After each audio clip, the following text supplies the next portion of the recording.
Ugwumba. Aha m bụ Chief Mrs. Lizzie Eveme. A na-akpọ m Ovuleria Uredia Nwogbo alias G4. Abụ m nwunye Chief Zebudaya Okorigwe Nwogbo alias 430. Abụ m onye Ngwa na Osisioma local government na Abia State. Anyị Tunisi bụ ya bụ nkata ọgbọrọ ngija maka dịka anyị na ụfọdụ n'ime ndị otu nso mewe akpago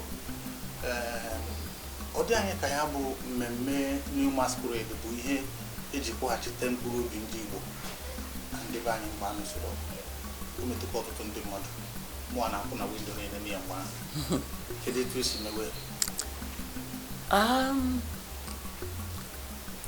ọ bụ mụ na ha so bido ya n'isi mbụ ha emetele ya aka tupu mụnwa bịa sonye na ya.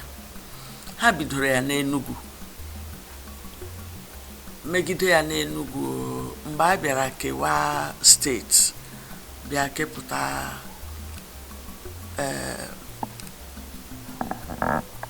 bịa kee Anambra na Imo steeti. Ndị Imo nọbụ na ya ma mmemme ahụ alọta Aba maka ọ na-Aba ka e nwere NTA mgbe ahụ. Ha alọta bịa bidokwa ya na NTA Aba megide ya ruo mgbe onye na-emebu nwunye Chief Zebudaya bụ Gertrude pụwara achọ onye ga-anọchi anya ya. Mmadụ arụtụ m si ha gaa lee ma m ga-enwe ike ime ya. That's ịnọchi anya otu m ji bata. Mana tupu mgbe ahụ ị na-ekiri bụ nke ha na-emebu mbụ ana m ekiri ya maka n'ikwu eziokwu mgbe ahụ enwee m igbe onyonyo ahụ ịbịakwanụ gaa na-akụgharị na ọnụ ụzọ ndị mmadụ nyere m nsogbu ya ele m ya rukwe mgbe m bara menwe ya n'onwe m. Kedu etu ọ dịrị mfe ịbanye mee nwunye ebe ọ bụ nsogbu na mbụ?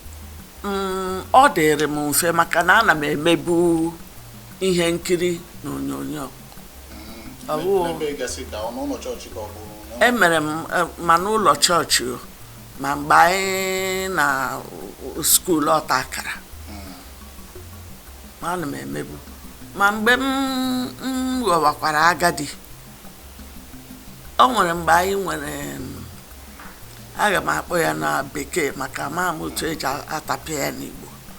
O nwere mgbe anyị nwere drama group akpọrọ Ndị Ichie Playhouse.